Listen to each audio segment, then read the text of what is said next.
voltamos.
Completou, como tinha completado 1 hora, e a gente está voltando aí.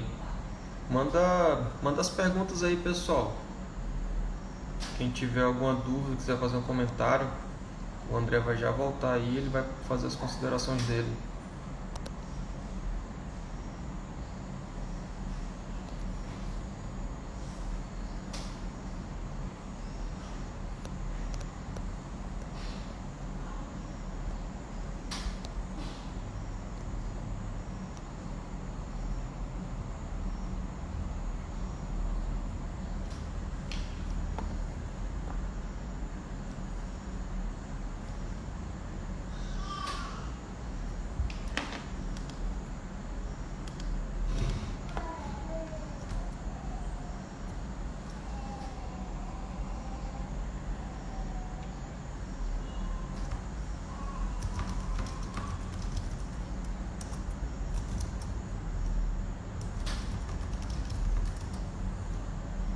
Acho que o André não vai conseguir voltar.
Opa, Lorival, tem esgotado o tempo. Voltamos? Manda pergunta aí, Lorival.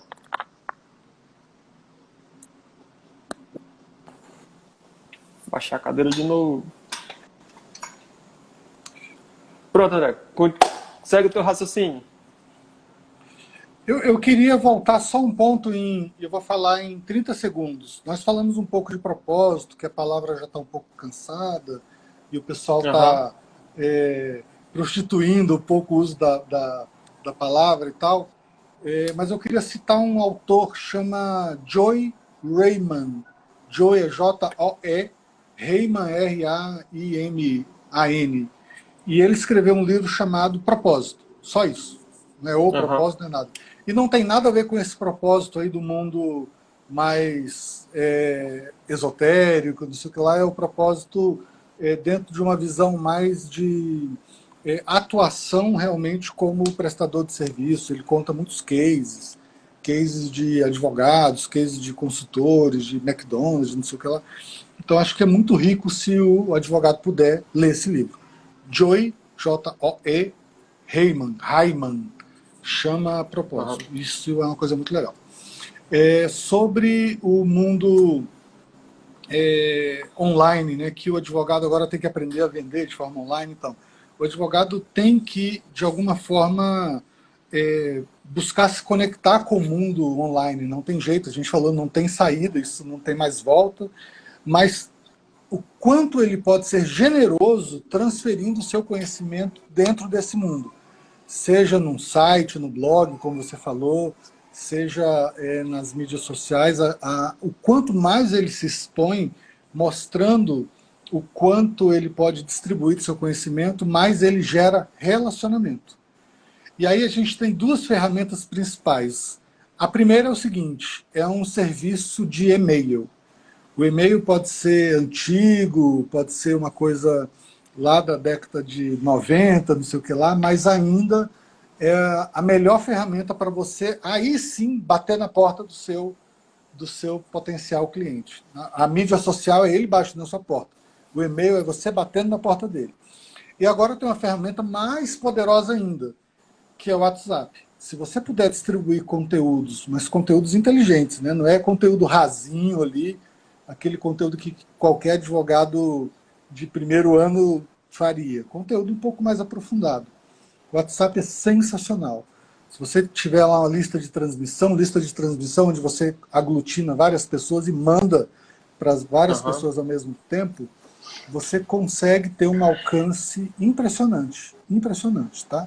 Então isso é uma coisa que eu sempre recomendo. Olha, mídia social é importante, é bom estar lá, mas não é lá que você vai ter cliente. Vai ter cliente pelo e-mail e pelo WhatsApp ou Instagram, né? Instagram não, pelo Telegram, né? Que é uma coisa, é o outro WhatsApp, o concorrente do WhatsApp. O outro WhatsApp, E nesse ponto eu acho que é importante o advogado ficar atento só à questão, a gente já falou aqui do limite ético, né?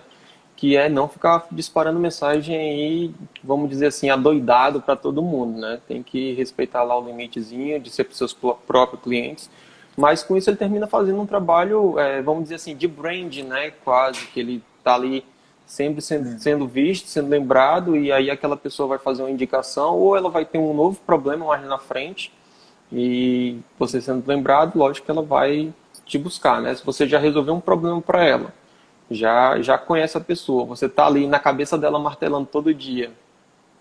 Olha, a Gracília até falou, vai todo mundo pro TED. Então, é o cuidado que tem que não, ter mas veja, de não ficar... O que a gente fala em Gracileide, né? Gracileide. O que a gente fala de distribuir o conhecimento? Você nunca deve oferecer uma proposta para um cliente. Olha, eu posso te mandar uma proposta? Não, nunca. Jamais. O cliente tem que perceber em você que você está tão disponível a ajudá-lo que ele vai falar o seguinte, você pode me mandar uma proposta, advogado? Então, quando a gente fala de transmissão de conteúdo, falar do problema do cliente. Olha, em geral, clientes como você têm esses problemas aqui e eu estou aqui como um tradutor da lei, eu sou tecla-SAP da lei e venho aqui trazer alguns conhecimentos que podem ser úteis para você. Pronto, não tem TED que possa falar para você, por que você está querendo mercantilizar? Não, eu estou transmitindo meu conhecimento, eu quero impactar esse povo, não estou nem chamando de clientela, porque eles não são clientes. Eu estou impactando esse povo, que eu tenho os dados deles, eu tenho os telefones dele, eu tenho os e-mails dele, para que eles tenham uma visão mais prática daquilo que o direito pode fazer por eles. Quem é que no mundo vai poder falar que isso é uma infração ética? Não tem como. Mesmo que tiver, você tem bons advogados para falar, não, isso não é, isso é transferência de conhecimento. Você está sendo generoso com pessoas que não entendem a letra da lei. E agora tem alguém aqui fazendo um papel que, em geral, advogados, vamos dizer assim, mais tradicionais não fazem. Né? Manda e-mail para as pessoas mesmo. Olha, eu estou trabalhando num ambiente insalubre. Como eu posso ter segurança de entrar com ação trabalhista sem ter qualquer tipo de represália e depois olha, se você atender a esses requisitos, você está num ambiente insalubre. Se você tem dúvidas, você não está. Pode tirando seu cavalinho da chuva, que não é nessa ação trabalhista que você vai se dar bem. Então o advogado tem que transferir essa segurança, esse conhecimento. Se você não impacta as pessoas com isso, você é mais um advogado na multidão de advogados. Então, não tem como se diferenciar. Você falou uma coisa É isso. interessante, traduzir o juridiquês, né? Eu vejo assim que é outro ponto que se peca muito. A gente fica tão acostumado com esse linguajar jurídico desde lá do primeiro período e quando vem aqui para fora é difícil desconstituir isso, né? E às vezes existe até preconceito de outros advogados porque no linguajar popular, assim, no jargão popular, muitas coisas que se fala são técnicas, né? E aí às vezes eu já, falou aquilo.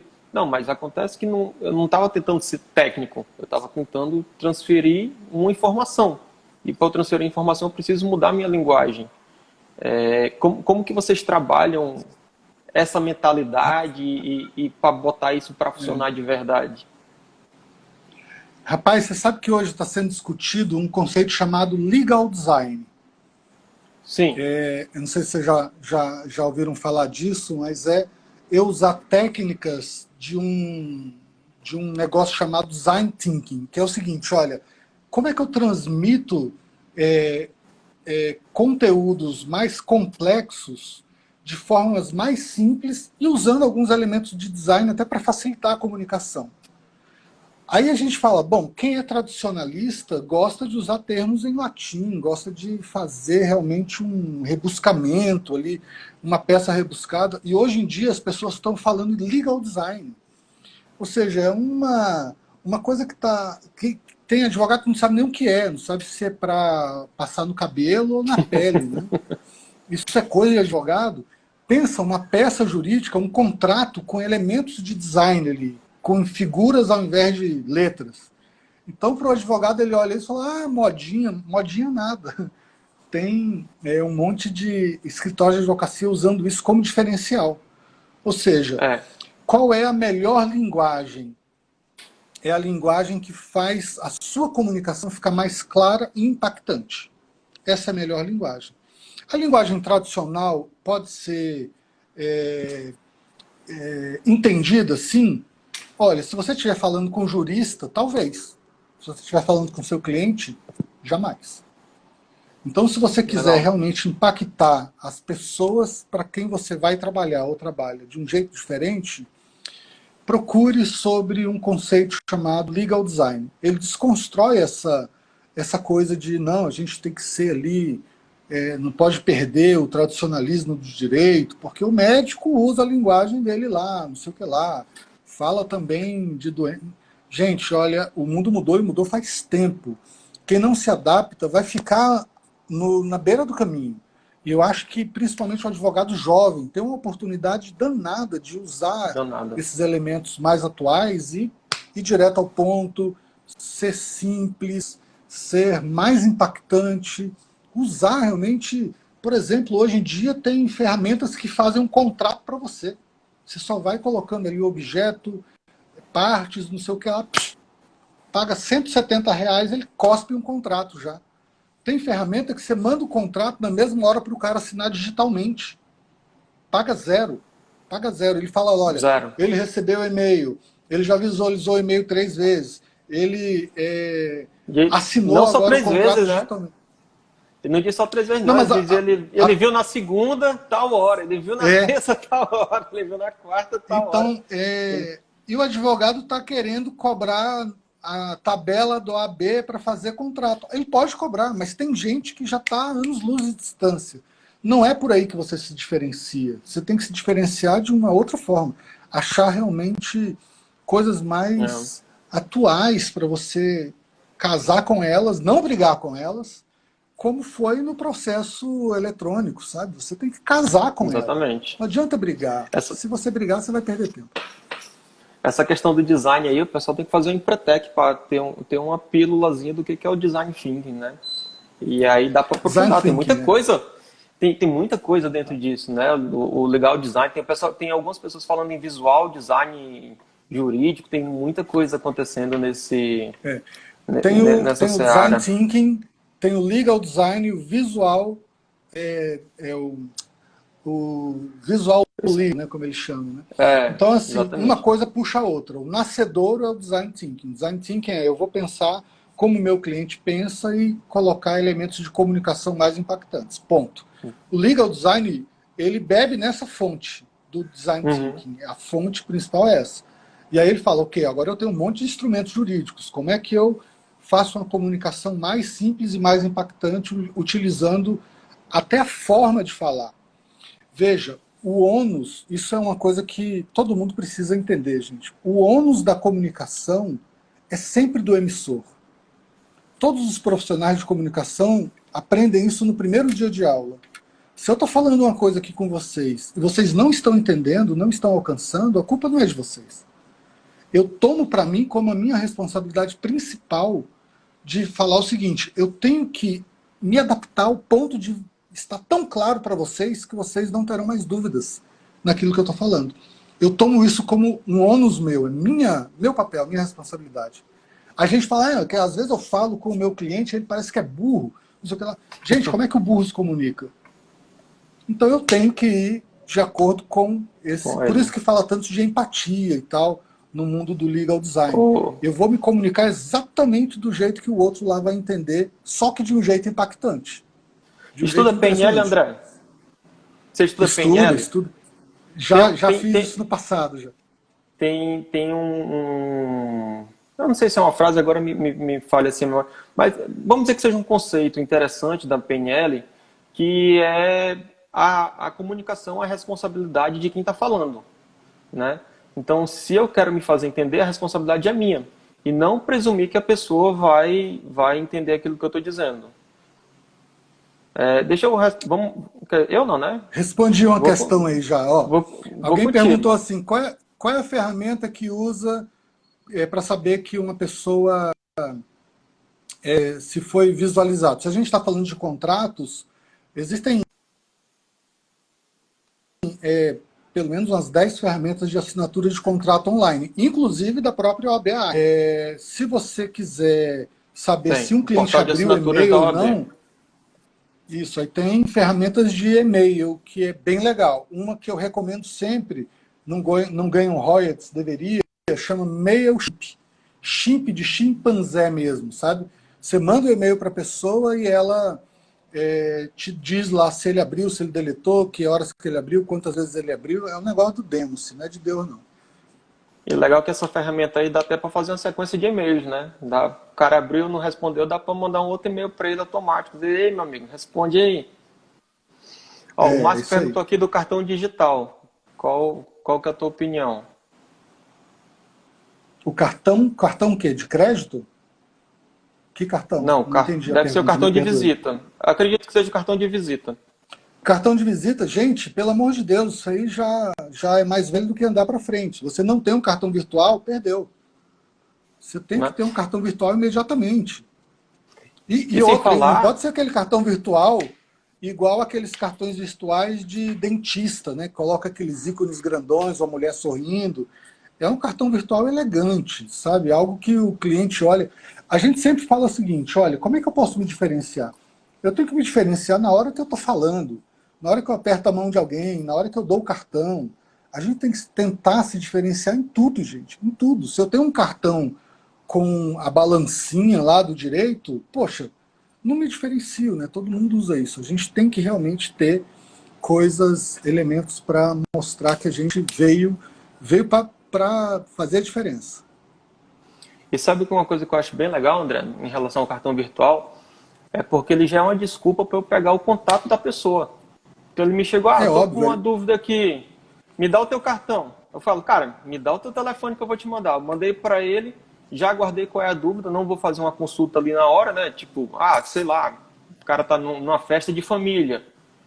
O cara, tô com dúvida não sei de quê. Tá, me diz o teu telefone. Já mandei pro cara, quando é na segunda eu mando mensagem. E aí, meu amigo, resolveu? Não, como é que é? Vem aqui no escritório tomar um café. E você já coloca aí na lista de transmissão, né?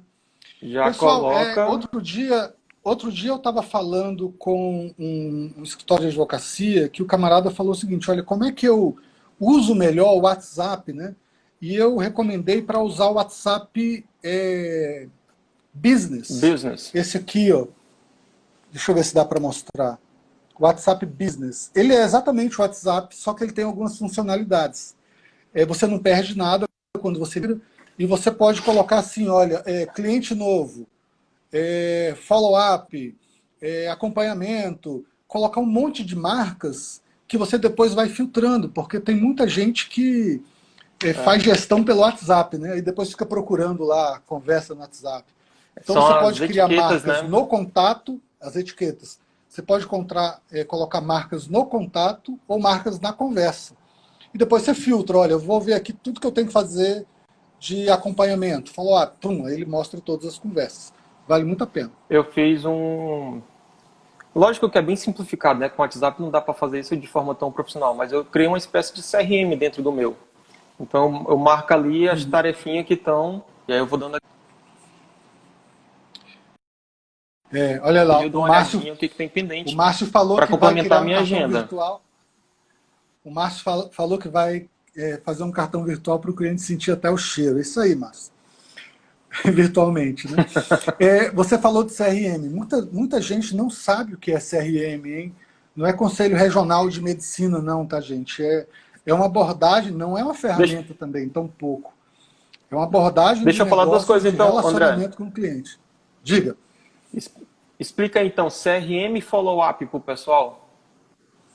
CRM é uma sigla em inglês, foi os gringos que inventaram, chama Customer Relationship Management, né? A gestão do relacionamento com o cliente. Então, isso também é usado há muito tempo, que é o seguinte, olha, o advogado, ele sempre vende, entre aspas, né, produtos, serviços de alto valor agregado.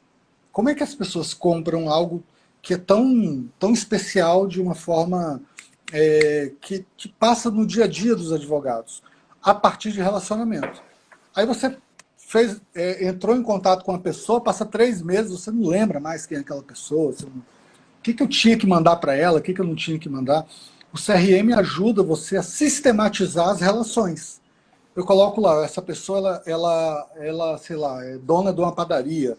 Essa pessoa, eu conheci não sei aonde. E aí eu vou colocando isso dentro de uma ferramenta, aí sim entra a ferramenta, que depois eu posso fazer a gestão desses relacionamentos. Com quem eu tenho mais proximidade, com quem eu não tenho, e assim sucessivamente. Eu posso fazer isso para clientes que eu não tenho, mas deveria ter. Aliás, todo advogado deveria olhar para um determinado cliente e falar o seguinte, como é que esse cara não é meu cliente ainda? Se ele não é meu cliente, ele é cliente de outro advogado. Eu quero que ele se transforme em meu cliente. Como? A partir do relacionamento. E Isso também é, para clientes atuais. Eu posso promover o meu cliente atual. Por exemplo, eu tenho um cliente que a gente gosta de chamar de cliente abacaxi.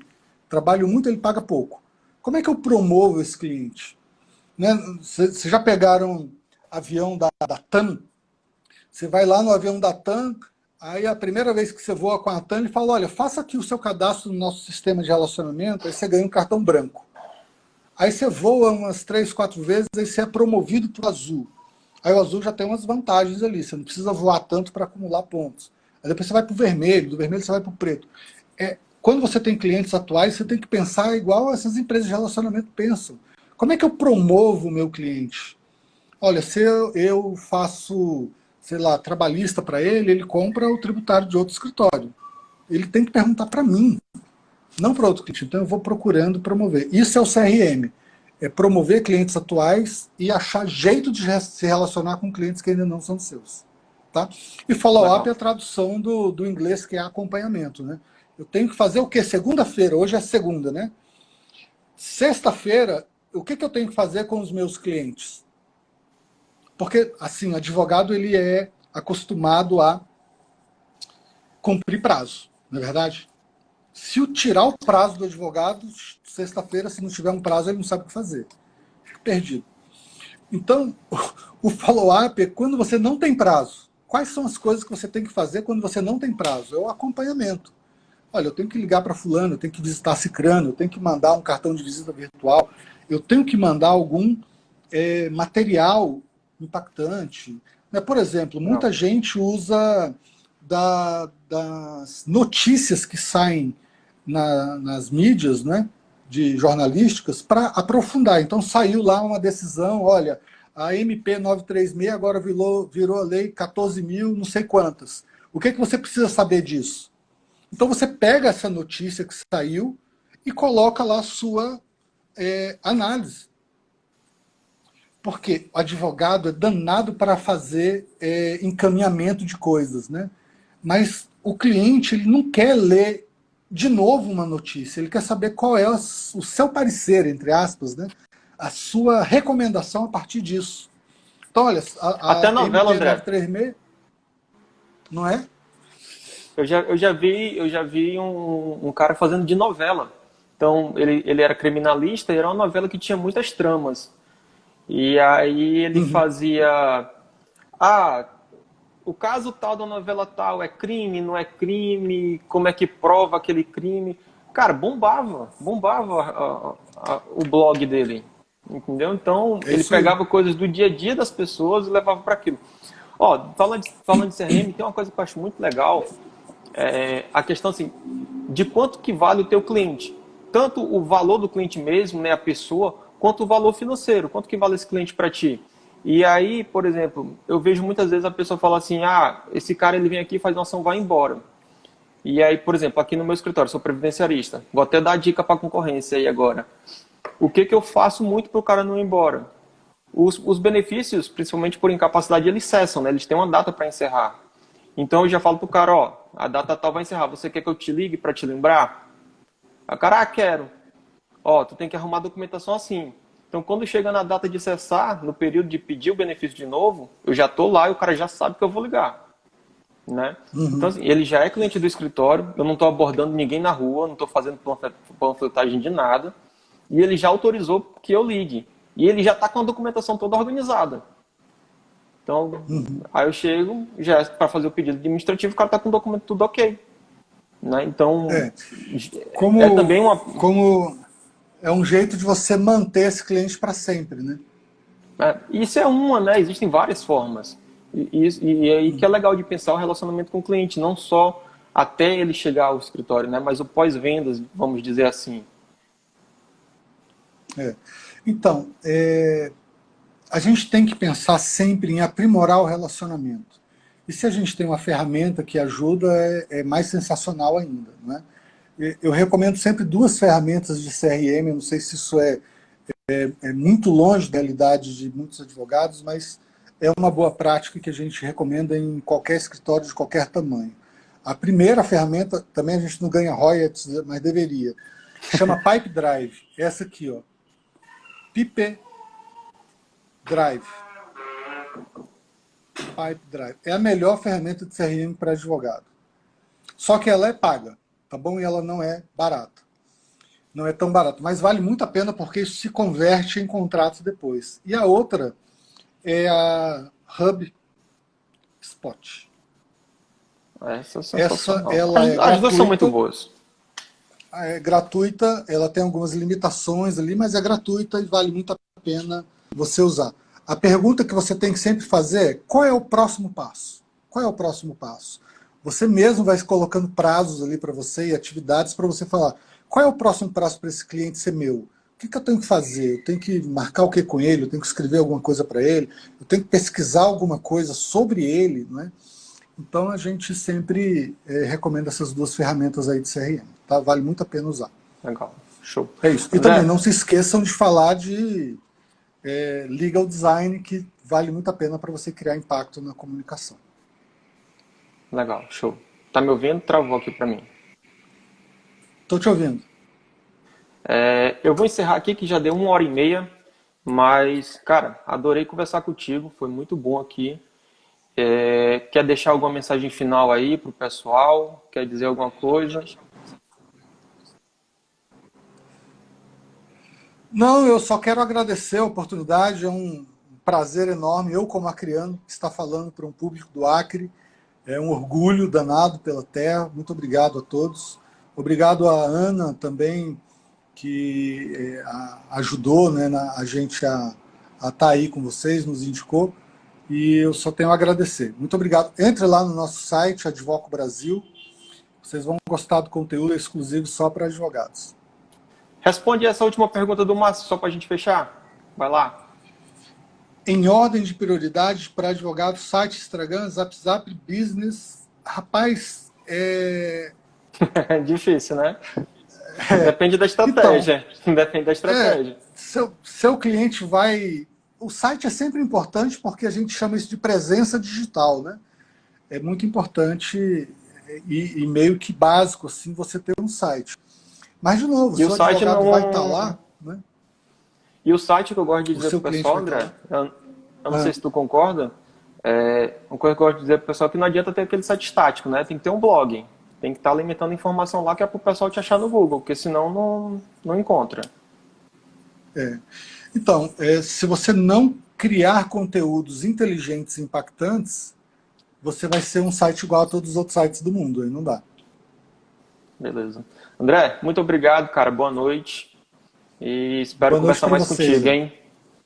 Vamos lá, só marcar aí que eu apareço. Prazerzão atender vocês. Vamos pra frente. Valeu. Abração, tchau, tchau.